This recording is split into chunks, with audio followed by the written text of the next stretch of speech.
Le 23 février 1944, le photojournaliste Joey Rosenthal, qui travaille à ce moment-là pour l'agence américaine Associated Press, est présent sur l'île d'Iwo Jima depuis 5 jours. À ce moment-là, il a déjà pris plusieurs photos témoignant de la violence des combats, et parmi toutes ces photos, une deviendra les plus mythiques des photos de guerre.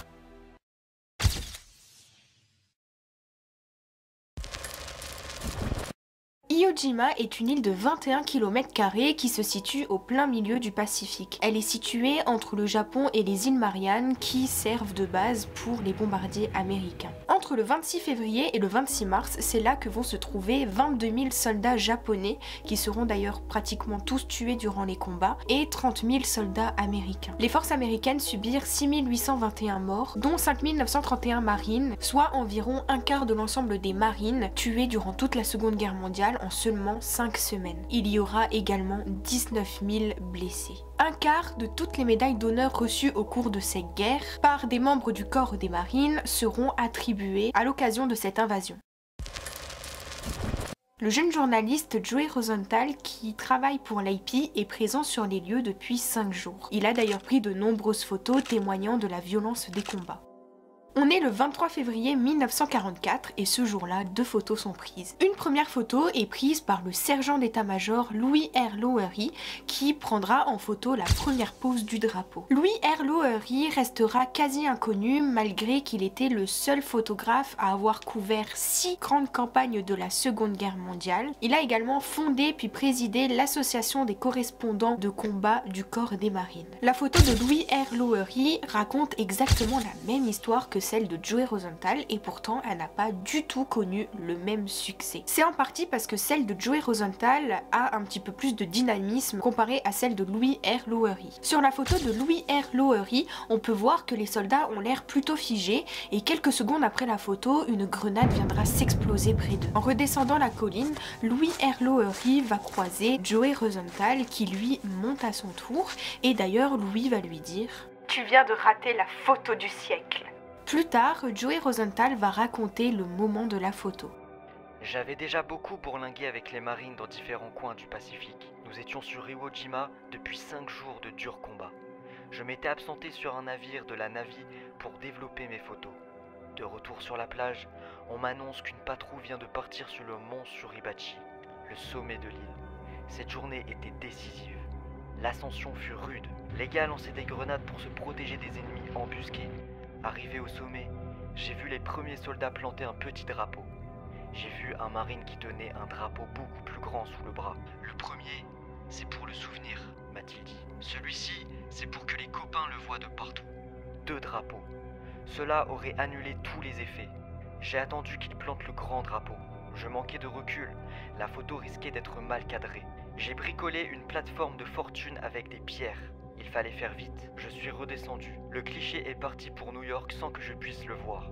5 jours plus tard, j'ai reçu par radio des félicitations d'AP. Ai-je eu le sentiment de réussir un cliché historique? Pas vraiment. Je ne suis pas une vedette, juste un photographe qui a eu de la chance. Le temps d'un instantané.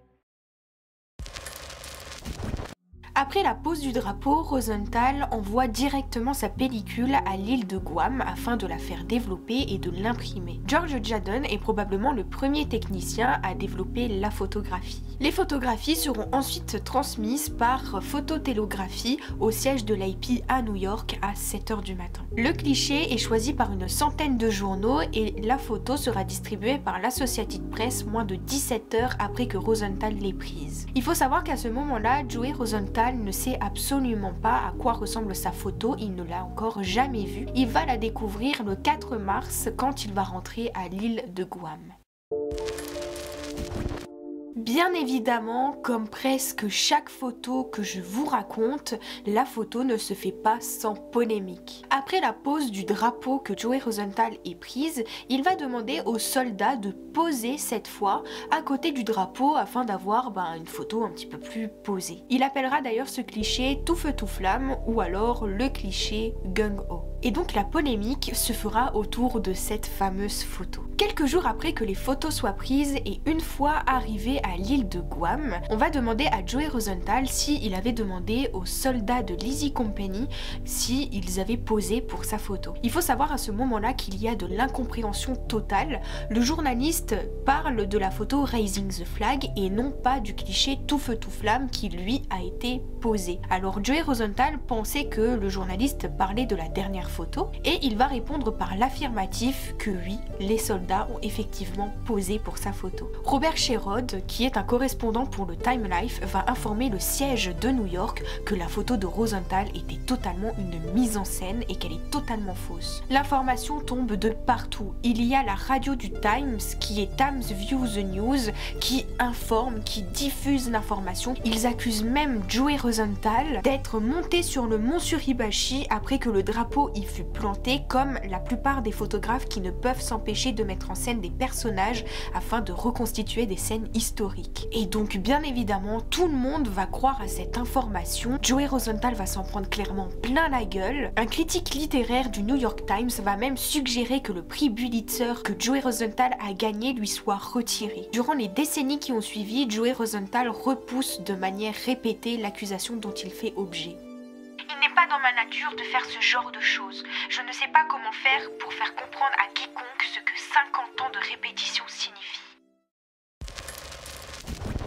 Après avoir vu la photo de Joey Rosenthal, le président des États-Unis, qui est à ce moment-là Roosevelt, va se dire que c'est un parfait symbole pour la campagne du Seventh War Bond. Le président va donc demander le rapatriement des soldats identifiés sur la photo. Les Marines vont donc rentrer aux États-Unis vers la fin de la bataille. Et le premier qui va entrer dans les États-Unis va être le soldat de la première classe, René Gagnon. À l'aide d'un agrandissement de la photo, René Gagnon va aider les autres à identifier les hommes sur la photo, mais il va refuser de donner l'identité du sixième homme. Et en fait, il va affirmer qu'il doit garder le secret sur le nom du sixième homme et qu'il ne doit pas le révéler. Gagnon avait donc promis de ne pas révéler l'identité de Yaes, car tout simplement Yaes n'était pas Gagnon et il l'avait menacé de le tuer. René Gagnon va donc ensuite être transféré dans le quartier général des Marines. Il va être informé que la demande provient du président et que de ne pas répondre à cette demande est un crime de haute importance et donc il va devoir révéler son identité. Il révèle l'identité de Yaes, mais cependant il se trompe dans l'identification d'un des soldats. Il va prendre le soldat Arlon Block pour le sergent Henri-Olivier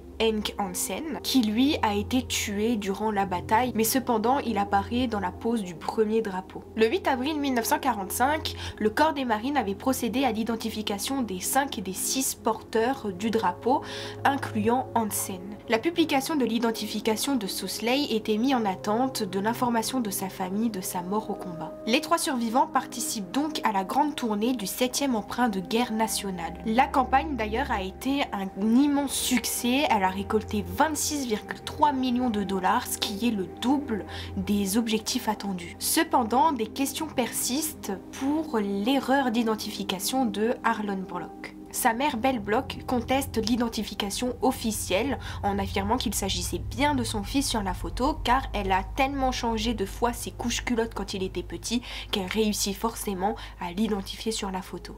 Immédiatement après son arrivée à Washington le 19 avril, Yaes va se rendre compte de l'erreur d'identification. Il va donc informer l'officier responsable des relations publiques des marines de cette erreur. Celui-ci informe Yaes que l'identification des corps a été officiellement faite, qu'un dossier de presse a déjà été envoyé aux journalistes et il va ordonner à Yaes de garder le silence à ce sujet. Plus d'1 an et demi plus tard, alors que Ira Yaes traverse une période assez sombre, il est dépressif et devient alcoolique. Il va se rendre au Texas en autostop afin d'aller voir la famille Block et de leur informer qu'il s'agissait bien de Arlon Block sur la photo et non pas de Hansen.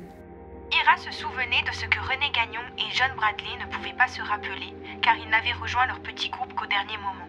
C'était bien Arlon Block, Mike Strent, Franklin Sousley et Ira Yaes qui avaient entrepris l'ascension du mont Suribachi au milieu de la matinée pour y dérouler le câble d'un téléphone de campagne. René Gagnon avait apporté le drapeau de substitution. Hansen n'avait joué aucun rôle.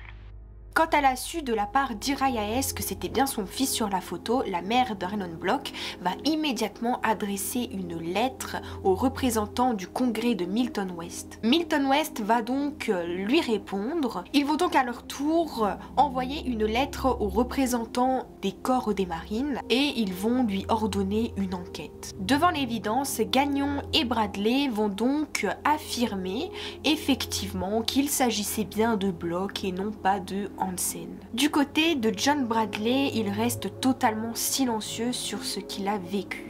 Il refuse même de répondre aux questions de journalistes en affirmant qu'il a tout oublié de ce qu'il a vécu. Durant ses 47 années de mariage, Bradley ne parlera que d'une seule fois de son expérience à sa femme, il n'en reparlera plus jamais ensuite. Pour finir, Ira Yaes se retrouve simple indien renvoyé à la misère d'une réserve. Il sombre alors dans l'alcoolisme, il fait objet de nombreuses arrestations et il trouve la mort en 1955 dans un fossé en Arizona. Son histoire est racontée dans une chanson, The Ballad of Ira Yaes, qui est chantée par Johnny Cash. Cette vidéo est maintenant terminée, j'espère qu'elle vous aura plu. Comme d'habitude, n'hésitez pas à liker la vidéo, ça me ferait super plaisir. N'hésitez pas à vous abonner à ma chaîne pour me soutenir et également à vous abonner à mon Instagram, ça fait toujours plaisir. À la prochaine pour une nouvelle vidéo, prenez soin de vous.